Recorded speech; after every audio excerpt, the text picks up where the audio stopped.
জীবন নিয়ে বিখ্যাত ব্যক্তিদের উক্তিসমূহ।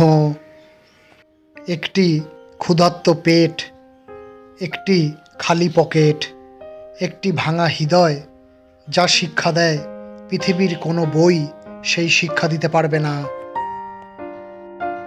আমাদের শিক্ষার মধ্যে এমন একটি সম্পদ থাকা চাই যা কেবল আমাদের তথ্য দেয় না, সত্য দেয়, যা কেবল ইন্ধন দেয় না, অগ্নি দেয়।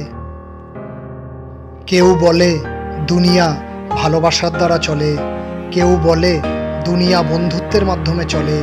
পরীক্ষা করে দেখার পর বুঝলাম দুনিয়া স্বার্থের মাধ্যমেই চলে। কোথাও শান্তির কথা নেই, তার উদ্দীপ্তিও নেই।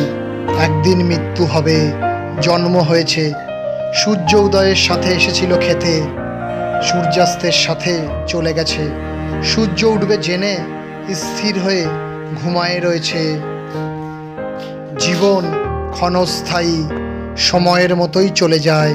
তাই প্রতিটি মুহূর্তকে উপভোগ করো, কারণ এই মুহূর্তগুলোই একদিন তোমার জীবনের গল্প হবে।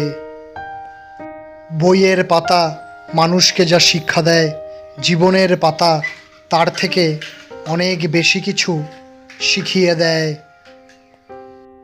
রাত তারাই জাগে যারা জীবনের সাথে হিসাবটা আজও মেলাতে পারেনি। জীবন বড়ই বিচিত্র, সন্ধ্যা কাটে না, অথচ দিব্যি বছর কেটে যাচ্ছে। একজন ভালো মানুষ নির্বোধ হতে পারেন, কিন্তু একজন খারাপ মানুষের অবশ্যই মগজ থাকতে হবে। আবেগ আর বিবেক দুটোই ভিন্ন জিনিস। আবেগ বেশিরভাগ ক্ষেত্রেই ক্ষতিকর, আর বিবেক মানুষকে ভালো মন্দ বাছাই করতে শেখায়। কিন্তু দুঃখজনক হলেও সত্য যে আমরা সবাই আবেগের কাছে বিবেককে হারাই, কিন্তু বিবেকের কাছে আবেগ হারাই না। জীবন শিক্ষকের চেয়েও কঠোর হয়। শিক্ষক আগে শিক্ষা দেয়, পরে পরীক্ষা নেয়, আর জীবন আগে পরীক্ষা নেয়, পরে শিক্ষা দেয়।